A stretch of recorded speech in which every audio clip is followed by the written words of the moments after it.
Namaste India and welcome to In Samachar. Here is some update on the US election 2020. If the US election were to happen today, then as per the pre-poll analysis, it's a Joe Biden heading for the White House, but still a long way to go.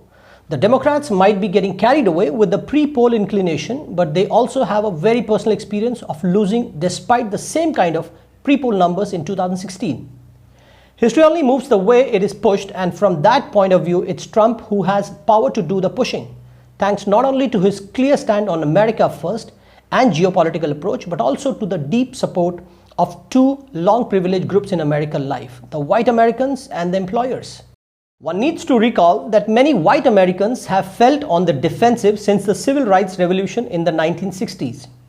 They don't see themselves as racist, yet they're also uncomfortable sharing power and visibility with people of color. Trump's performance among whites was dominant. Among white women, he bested Hillary Clinton by 9 points, and among white men, he prevailed by 31 points. For corporate titans as well as small business owners, Trump is more good news.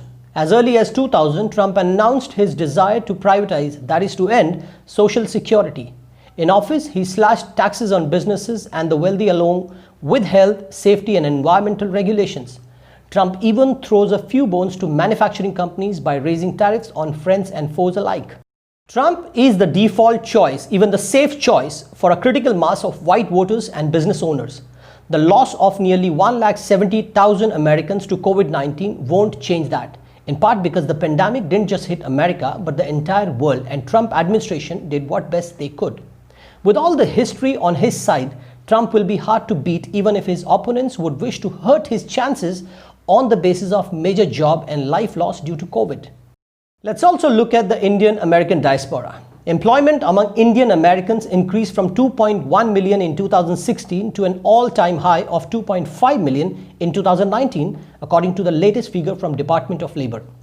During Trump's tenure in office, energy exports to India have grown substantially, generating billions of dollars in US revenues, according to another senior administration official. All of this makes Trump India-friendly and someone who values Indo-US relationship. Harmeet Kaur Dhillon, an eminent Indian-American lawyer, says that the choice for Indian Americans is clear this fall. 4 more years for Trump in the White House. Mrinalini Kumari, co-chair of the Indian Voices for Trump, expressed that Indian Americans are arguably the group that have most benefited from America's freedoms, which include free markets, freedom to pursue happiness, freedom to aspire and strive for the best life possible, and also freedom to practice one's religion.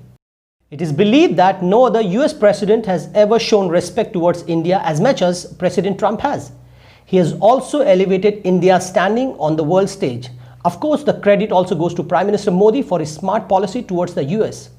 The India-US relationship has never been stronger, and the Indian-American community in the US largely credits both Trump and Modi for deepening the ties between the two countries.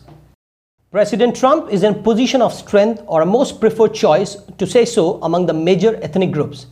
As per the latest data, white non-Hispanic account for 61% of the US population, whereas black non-Hispanic are about 13.4% and Asian non-Hispanic about 5.5%, of which almost 5% are Indian Americans. President Trump is clearly the choice of a large majority of white non-Hispanic and the Indian American. These two accounts for almost 68% of the voters. Hispanic of any race accounted for 18% of the US population, and in 2016, President Trump had approximately 29% of this vote share. The pre-poll analysis is keeping the Democrats happy the way it did in 2016, but history is set to repeat itself. And on ground, it's the Republican that's holding the right position. Please follow In Samachar in Twitter or log into www.insamachar.com for more news and updates. We'll see you tomorrow with more updates on this. Thank you.